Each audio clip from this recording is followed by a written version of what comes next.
올해도 벌써 반이 지났네요. 어떻게 보내셨습니까?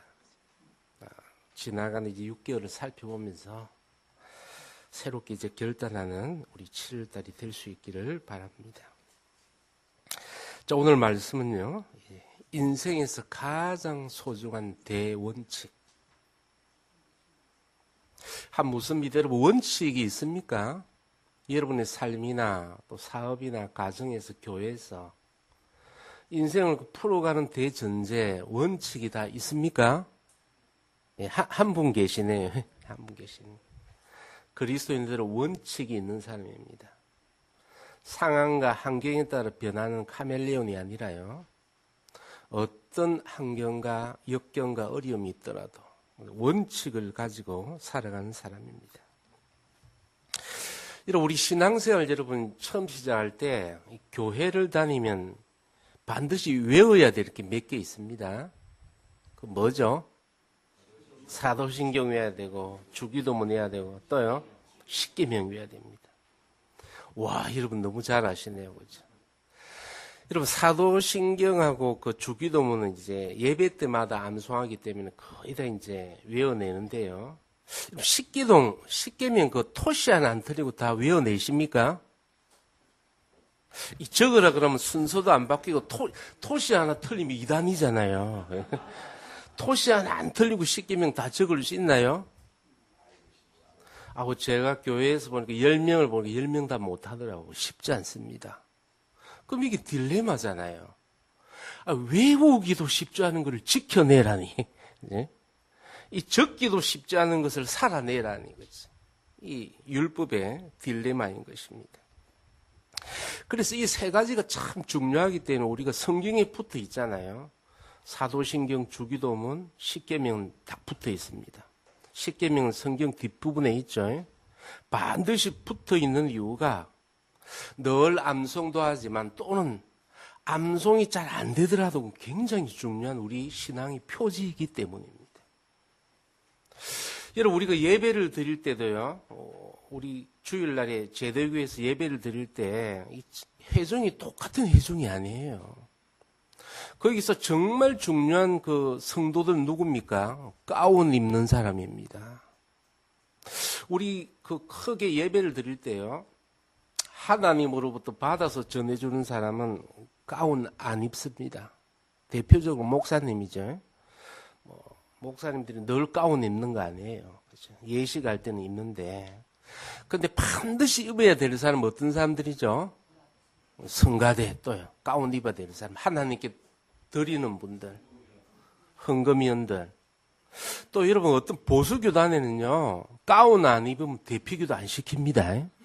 그 하나님께 올리는 거기 때문에 그렇죠. 철저하게 구별이 되는데 똑같은 예배드리는 성도지만 가운을 입은 사람은요 배나 경건해야 합니다. 믿습니까? 그 사람들은 또 배나 복을 받을 것입니다. 그 십계명도 참 낯설어요. 그렇죠? 신앙생활 그렇게 오래 했는데 안 틀리고 외워낸다는 것도 상당히 어렵지만 하나님께서는 하나님의 말씀을 따라 살아가는 원칙을 가지고 우리가 살아가기를 간절히 원하십니다. 십계명이요. 우리 신앙의 최종적인 목표는 아닙니다. 십계명은요. 우리가 아무리 열심을 가지고 노력을 해도 지킬 수 없다는 그 인간의 적나라한 한계를 보여주고 우리 힘으로 구원을 얻을 수 있기 때문에 새로운 그 구세주를 대마하게 하는 어떤 코스웍의 기능을 할 수 있게 되는 것입니다. 그래서 십계명은요, 우리의 어떤 부정과 무능력을 딱 전제로 하기 때문에 약속 있는 5계명 외에는 전부 하지 말랍니다. 십계명은요, 내용이 전부 하지 말랍니다. 그래서 율법은요, 죄를 드러내고 밝혀내는 것은 역할을 하지만요, 그 죄에 대한 해결 방법을 주지 않습니다. 그래서 율법에 매이면요, 점점 사경으로 떨어집니다. 평생을 노력해도요, 그 지키기가 어려워요. 여러분, 우리가 오늘 열심을 가지고 십계명을 오늘 지켜냈는데 내일은 우리가 보장할 수가 없어요. 여러분, 확신이 있습니까? 쉽지 않은 것입니다. 그래서 이 하지 마라는요, 우리 안에 죄를 더 부추길 뿐이에요. 근데 우리 인간은 어떻습니까? 하지 마라 하면 더 하는 사람입니다. 여러분, 우리 자신을 알잖아요. 그렇죠? 여러분, 학생들에게 예를 들어서요, 떠들지 마라. 그렇죠? 지각하지 마라. 또 담배 피우지 마라. 그렇죠? 농땡이 치지 마라. 늘 선생님이 그 이야기 하잖아요. 하지 마라. 근데 우리 여러분 학창시절을 한번 돌아봅시다.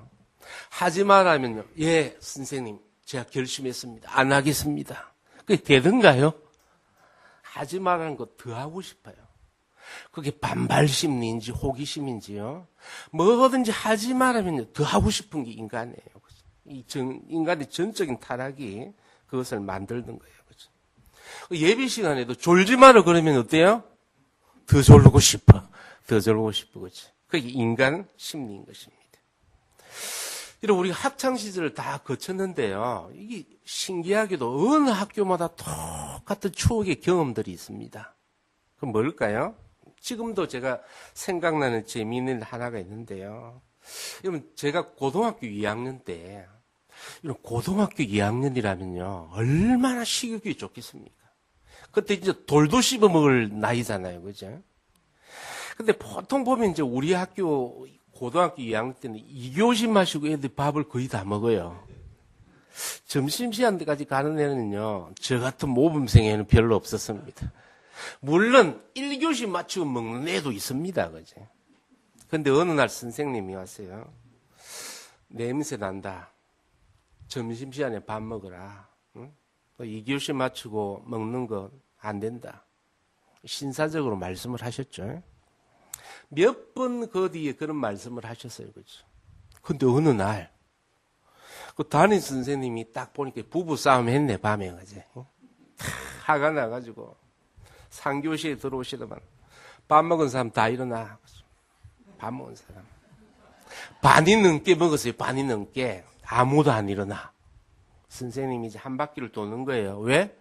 냄새 맡아보려고, 냄새 맡아보려고. 근데 정말 공교롭게도요, 내 짝이 밥을 먹다가 선생님이 오신다는 주번의 이야기를 듣고 급하게 닫았는데, 입도 딱 갔어요.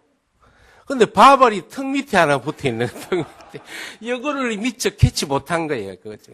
그래서 선생님이 딱 돌아보다가 밥풀 묻은 내 친구를 본 거예요. 너 밥 먹었지? 그럼 뭐라고 해야 돼요? 선생님 죄송합니다 하면 되는데 안 먹었습니다. 다시 한번 물었습니다. 선생님 보고 이야기하는데 너 밥 먹었지? 안 먹었습니다. 여러분 친구라는 영화에 그 폭력 선생 나오죠. 그죠? 너 아버지 뭐 하시노? 해가지고 치는 거 있잖아요. 그죠? 그 친구의 뺨을 한 7, 8번을 치는데요. 여러분 그 옆에서 두드리게 맞는 사람이 옆에 있을 때 얼마나 옆에 사람이 불안한지 아십니까? 나중에는 그냥 같이 맞고 싶더라니까요. 얼마나 두드리게 맞든지. 그렇지. 그래서 그 친구는 괘씸죄까지 더해져서 심한 케이스로 맞은 거예요. 너희들 밥 먹으면 이 꼴을 당하리라. 그죠? 정말 무지막지하게 때려요. 그죠? 근데 한 묻습니다. 여러분, 그렇게 그 10번 케이스로 당하고, 그 다음날 애들이 밥을 안 먹었을까요? 여러분, 상상이 맡깁니다. 상상이. 안 먹으려고 했는데, 옆에서 한두 번 먹으면요, 식욕이 못 견디는 거예요. 그죠? 결국은 다시 원점으로 돌아가는 거예요. 그죠? 근데 정말 웃긴 것은요, 그렇게 두들겨 맞았던 그 친구가, 부산의 그 경찰서 간부입니다. 그죠? 경찰서에 삽니다. 이 친구를 언제가 만났는데요. 자기가 젊었을 때요, 마약 단속을 했는데 아주 근거 실적이 좋았다는 거예요. 그렇죠? 그래서요, 부산 사람은 거의 반이 마약하지 않을까 이런 이야기를 하더라고요. 저는 마약을 하는 사람 들어본 적도 없고 본 적도 없습니다. 그렇죠? 여름철에 그 긴팔 입고 다니는 사람, 붕대 감고 다니는 사람 유심히 본다는 겁니다. 자기가 밥풀을 붙여서 두드려 맞은 것처럼 뻔히 보인다는 거예요. 그 단속받는 거죠. 그래서 너무 제가 웃었던 이야기가 있습니다. 여러분, 우리가 예배를 드리더라도요, 정말 하나님을 신령과 진정으로 예배 드리는 사람과 접대용으로 나오신 분은 차이가 날까요, 안 날까요? 그 마약 단속반이 찾아내는 것처럼 목사는 보일까요? 안 보일까요? 보입니다. 그 접대용으로 온 건지 정말 사모하는 눈빛인지 보이게 되는 것입니다.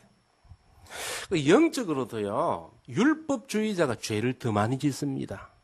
이게 여러분 보십시오. 율법주의라는 게 이미 죄를 짓고 시작하는 겁니다. 하나님 중심이 아니라 율법을 중심으로 한다는 것은요, 이미 하나님을 무시하고 시작하는 겁니다. 하나님은 율법이 중요한 것이 아니라 신이 십자가의 능력으로 새 율법을 주기 위해서 이 땅에 오셨는데요. 계속 율법을 생각하고 이런 사람들은 남의 죄가 보입니다. 율법주의자 특징은 날마다 죄를 정죄합니다. 근데 정말 중요한 자기 내면의 죄는 보지 못하는 것을 봅니다. 여러분, 학교나 가정이나 교회에서 하지 마라가 교육 목표가 되어서는 안 됩니다. 그거 불가합니다. 어느 단체든지 하지 마라로 문제 해결되는 거 정말 없습니다. 여러분, 예를 들어서 10계명 중에 하나, 도둑질을 하지 말라. 그 좀 지키기 쉽잖아요, 그죠? 여러분, 그 계명 하나만 정말 지켜내면 얼마나 아름다운 세상이 되겠습니까? 여러분, 도둑질만 안 하겠다고 전부 약속을 하면요, 집 문 열어놓고 다녀도 되잖아요. 차 키 잊어버려도 되잖아요. 왜 CCTV를 우리나라에 몇백만 개를 달아요? 얼마든지 가게도 문 안 닫고 그거 하나만 고쳐서도요, 정말 놀라운 세상이 될 건데 그게 안 되는 거예요. 여러분, 도둑질은 못 배우고 헐벗고 잘못된 사람들만 짓는 겁니까? 아닙니다. 엘리트도 많이 배운 사람도 많이 가진 사람도 도둑질 하는 겁니다. 방법과 수단이 틀릴 뿐 거죠.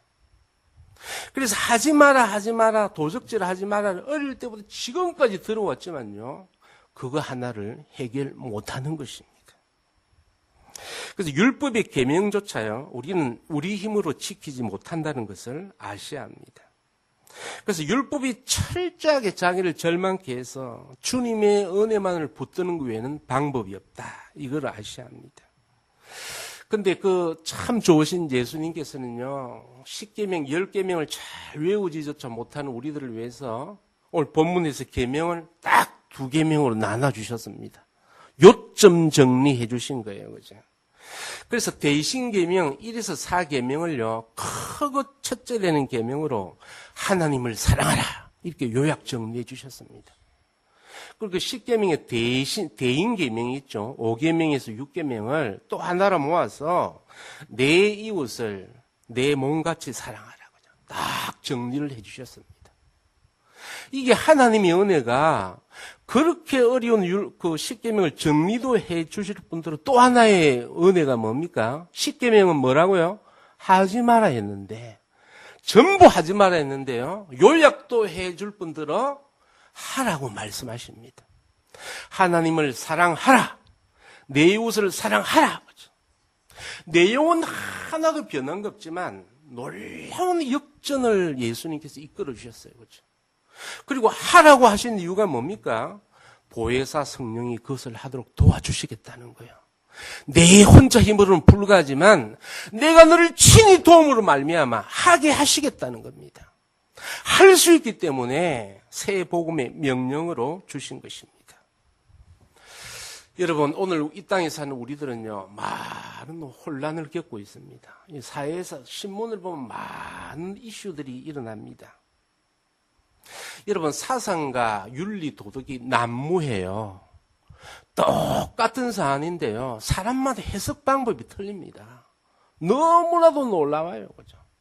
정치도 야당, 여당이 나눌 뿐더러 어디 이슈가 되는 사안에 대해서요, 정말 이렇게 각자가 핸들링하는 방법이 너무 틀립니다. 기독교인마저도요, 어떤 사안에 대해서 다르게 추론하는 사람이 있습니다. 놀라운 일이죠. 왜 이런 일이 일어날까요?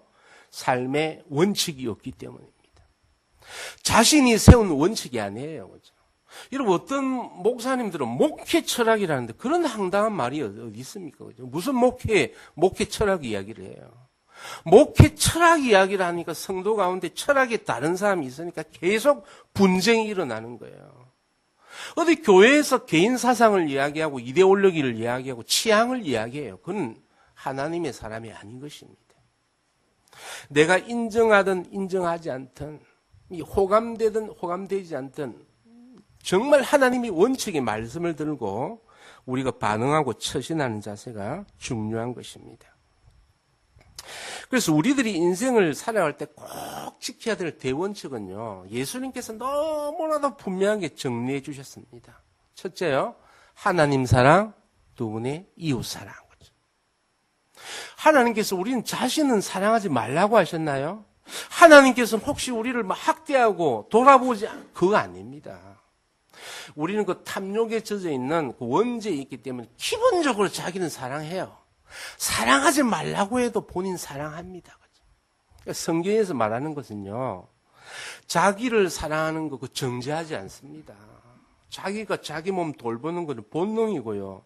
하나님 그 결코 정죄하지 않아요. 문제는 자기만을 사랑하기 때문에 문제가 되는 거예요. 자기만을 사랑하고 하나님과 이웃을 사랑하지 않기 때문에 우리 삶에서 이런 어려운 수많은 난제들이 발생할 수밖에 없다는 것을 말씀하는 것입니다. 그래서 고린도전서 10장 33절에요. 나와 같이 모든 일에 모든 사람을 기쁘게 하여 자기의 유익을 구하지 아니하고 많은 사람의 유익을 구하여 그들로 구원받게 하라. 아멘. 우리는 기본적으로 하나님을 사랑할 뿐더러 다른 사람을 사랑해야 될 가장 근본적인 이유는요, 도덕이나 윤리 관점이 아닙니다. 그들로 하여금 구원받게 하기 위해서인 것입니다. 내가 기독교인을 사는데 우리 삶의 자태에서 뭐 젠틀하지 않다, 저 아줌마 이상하다 소리 들으면요 이미 끝인 겁니다. 그건 게임 오버예요.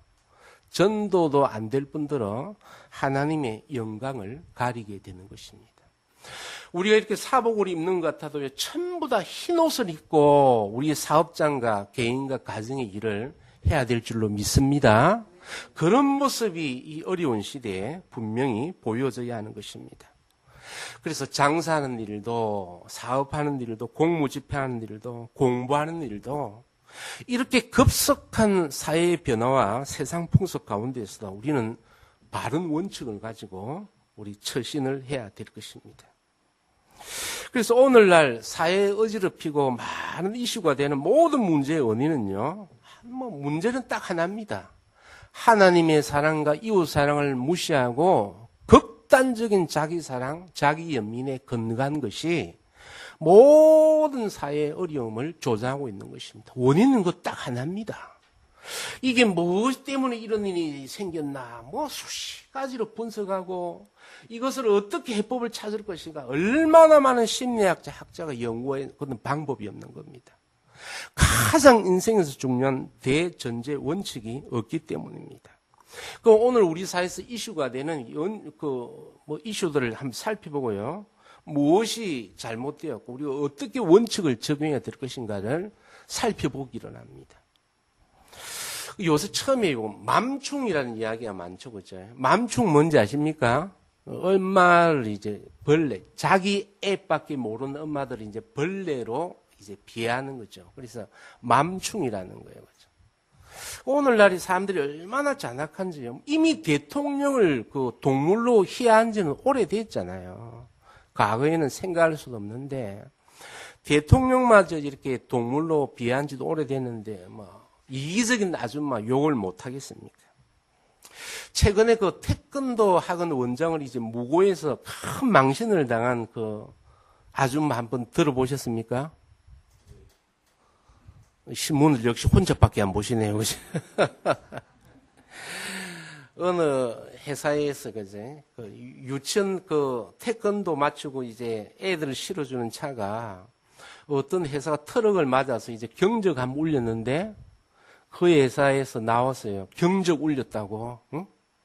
우리 지금 회사 트럭 짐 푸는데 경적 울렸다고. 그래서 그 태권도 학원 도장 이름을 자기 그 맘카페에 올리고 그제 무고하게 만들었어요. 그래서 그 태권도 학원 원장이 블랙박스를 겨우 올려가지고요, 모든 억울함을 다 푸는 거예요. 그래서 얼마나 비난을 그 아줌마가 많이 받은지 몰라요.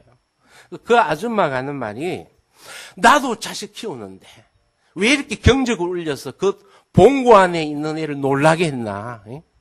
실제로 블랙파스 보면요, 아주 경미하게.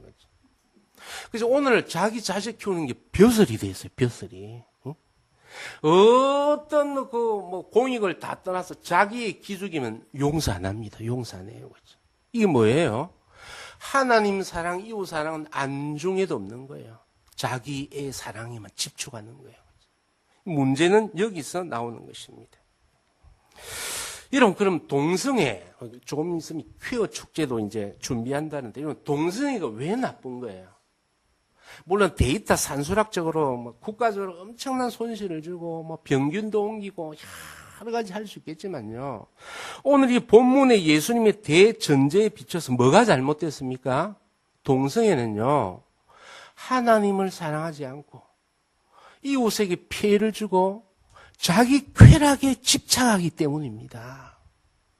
더구나 동성애는요, 결국은 자기도 죽게 만드는 거예요. 이 세 가지를 완벽하게 멸망으로 치닫게 하는 것이 동성애입니다. 여러분, 자유주의 국가에서 자기 쾌락 중요하죠. 성의 결정권 자기가 쥐고 있는 건 중요하죠. 아무리 그것이 고귀한 가치라 할지라도 이것을 창조 질서를 만드신 하나님께 영광을 가리고 이것 때문에 이웃이 아니에요. 자기 가족들 얼마나 피눈물을 흘리게 만든다는 것을 이해하지 못하고 오로지 자기 탐욕에만 집중하기 때문에 동성애가 유행병처럼 번져나고 있는 것입니다. 이게 하나의 사회적 병리 현상을 뛰어넘어서 극단적인 자기 이기심, 이것이 동성애를 불러오게 되는 동기 중에 하나인 것입니다. 여러분, 자살공화국이잖아요. 우리 한국의 가장 또 슬픔이 자살입니다. 자살. 여러분, 지금 자살은 유행병입니다. 여러분, 성인 남자들, 제가 신문에서 보니까 성인 남자들이 여러 가지 병으로 이제 죽고 사망 요인이 있는데요. 자살이 몇 번째일 것 같습니까? 대한민국 남자 성인의 경우에요. 사망 원인이 자살이 몇 번째 되는 것 같아요. 전 내 입으로 이야기하지 않겠습니다. 몇 번째요? 4위랍니다. 4위. 암, 뇌혈관 질환, 그다음 심장병, 그다음에요. 여러분, 자살이 4위가 됐어요. 여자는 6위라 그럽니다. 여자가 좀 독한 것 같아요. 어떻게 여러분, 자살이 성인의 사망률이 4번째가 돼요. 여러분, 옛날에는 동네에서 자살하는 사람들 극히 드물지 않았습니까? 어떻게 이게 4위가 돼요? 그렇죠? 이게 자살은 자살자도 문제지만 정말 어려운 것은요, 그것만큼 심각한 문제는 여러분, 자살 사망자 한 명당 여러 명의 식구들이 있잖아요. 그죠? 그러니까 친척이나 가까운 사람들을 볼 때 한 5명에서 10명 정도 친인척이 있다고 할 때 매년에 우리나라가 8만 명 이상씩 자살하는데요.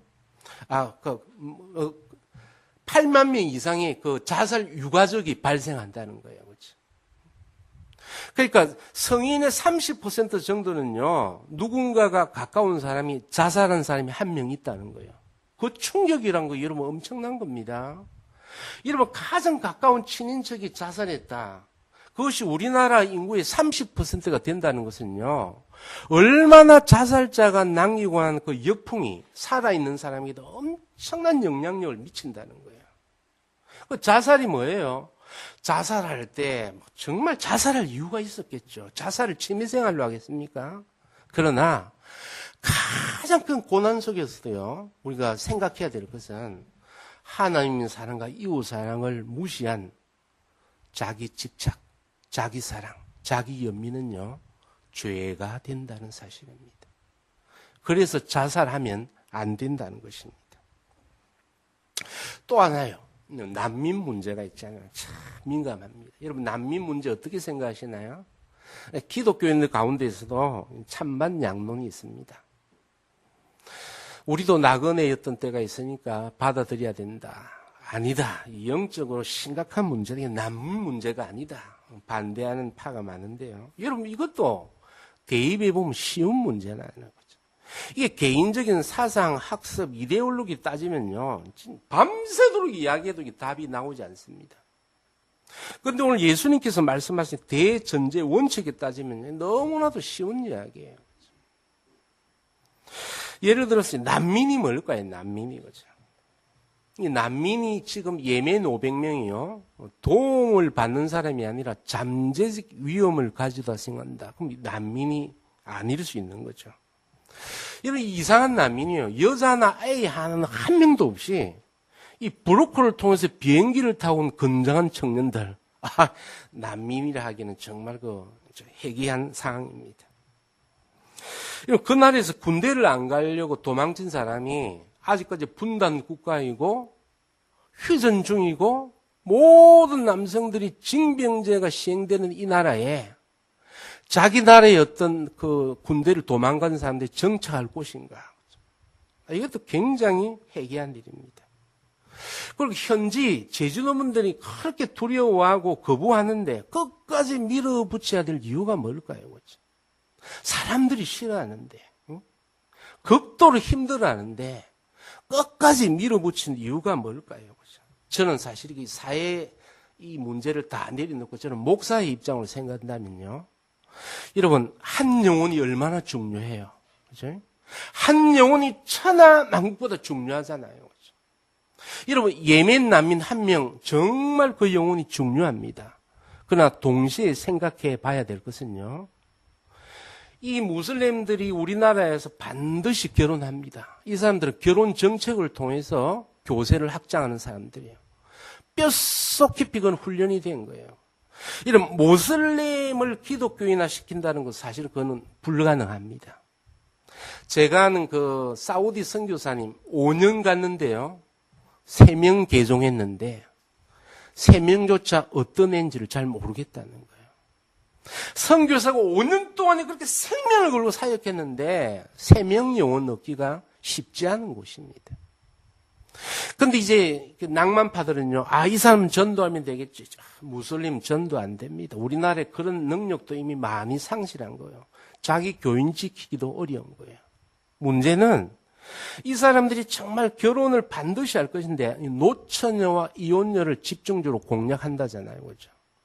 그럼 그 우리 조국의 여인들은요, 너무나도 그 소중한 한 영혼들이 그 무슬림하고 결혼하면 이 사람들이 구원을 받을 가능성은요, 거의 제로에 가깝다고 보는 겁니다.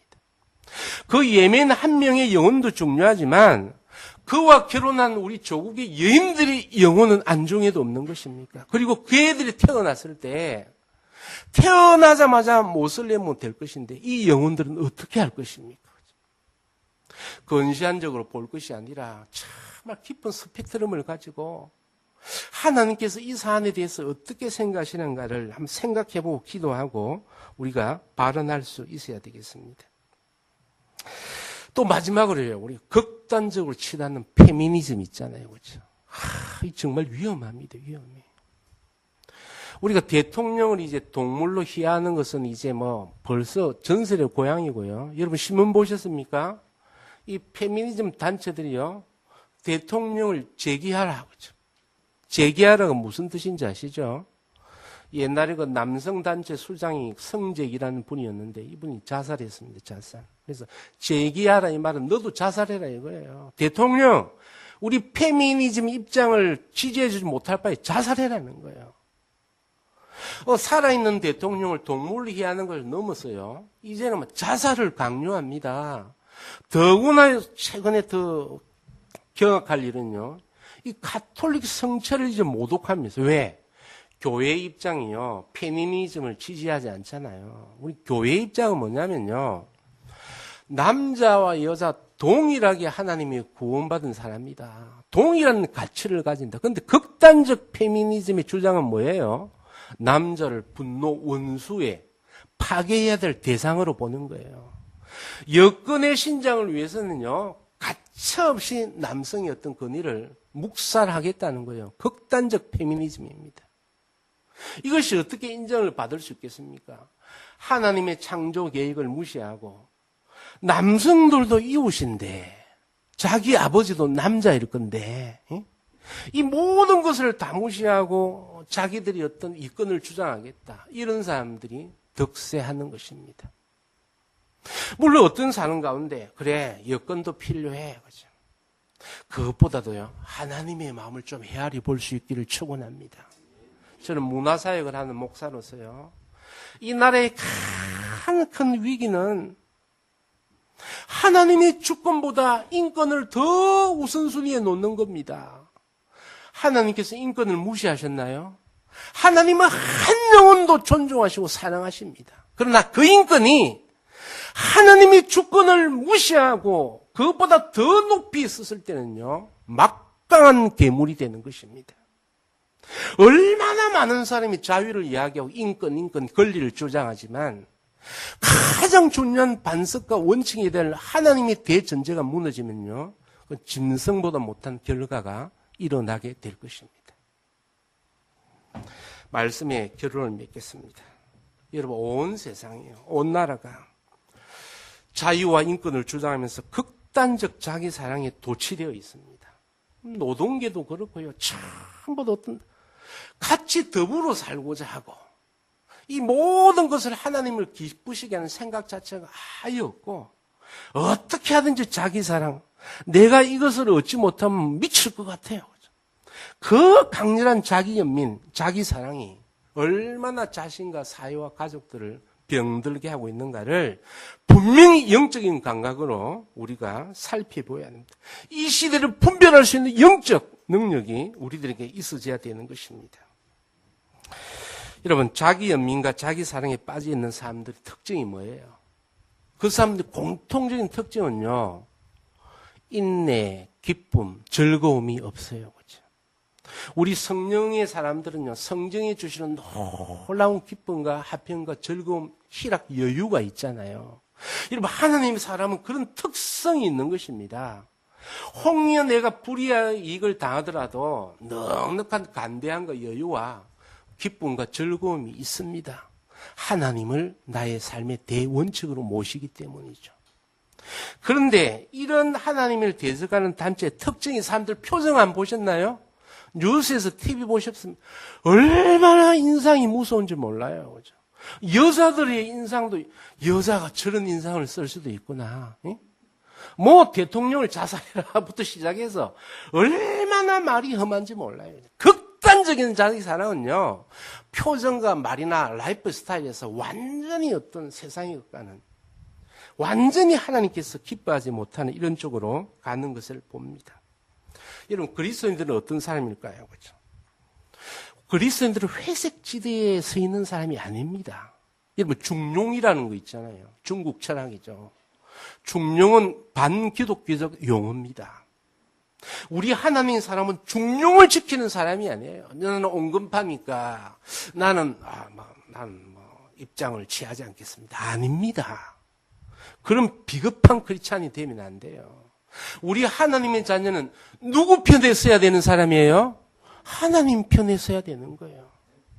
내가 하나님 편을 지지할 때 나에게 불이익과 어려움이 있다 할지라도 기꺼이 그 길을 택하는 것입니다. 겸손과 섬김을 이루기 위해 십자가를 지고 오신 그 예수님을 묵묵히 따르는 사람이에요. 늘 겸손한 겁니다. 늘 자기에게 능력이 없음을 이 모든 문제의 교통정리를 하나님이 해주실 것을 믿으면서 하나님 편을 들고 나가는 겁니다. 어떤 사람이 하나님께서 슬퍼하는 사람일까요? 물에 물 탄 듯, 술에 술 탄 듯. 여러분 사상가들도 철학가들도 자기 색깔이 이렇게 분명한데 어떻게 이 사회 민족의 이 어려운 일 보고 통분함이 없이 관심도 없어요. 뭐 자기가 알아서 하겠지. 통분과 비탄과 눈물이 없이 하나님의 의를 이 땅에서 이루고자 하는 처절한 눈물 없이 비열하게 우리 자기를 떠난다면요 정말 하나님께서 너무나도 슬퍼하실 겁니다. 로마서 12장 2절에 너희는 이 세대를 본받지 말고 오직 마음을 새롭게 하라고 하셨어요. 날마다 리셋해야 됩니다. 아침에는 묵상하고 열심으로 하나님 편에 섰지만 저녁 되면요 어느새 세상 편에 서 있는 우리 자신을 발견합니다. 그래서 날마다 우리 마음을 새롭게 하기를 원하시고요. 하나님의 선하시고 기뻐하시고 온전하신 뜻이 무엇인가를 분명히 분별해내야 될 줄로 믿습니다. 무조건 온화한 사람이 크리스찬이 아닙니다. 하나님을 이루기 위해서 싸워야 될 때는 싸워야 되는 겁니다. 그들과 다른 방식으로 싸우는 겁니다. 기도하며 사랑하며 눈물 흘리며 또 싸워야 될 영적 책임이 우리들에게 주어진 것입니다. 여러분 홀리클럽이 얼마나 멋있는 이름입니까? 얼마나 하나님께서 홀리클럽을 귀하게 여기시고 사용되기를 원하실까요? 그렇죠? 우리 모두가 큰 열망을 가지고 이 대전제의 원칙을 가지고 하나님께 영광 돌리는 하루하루 될 수 있기를 축원합니다.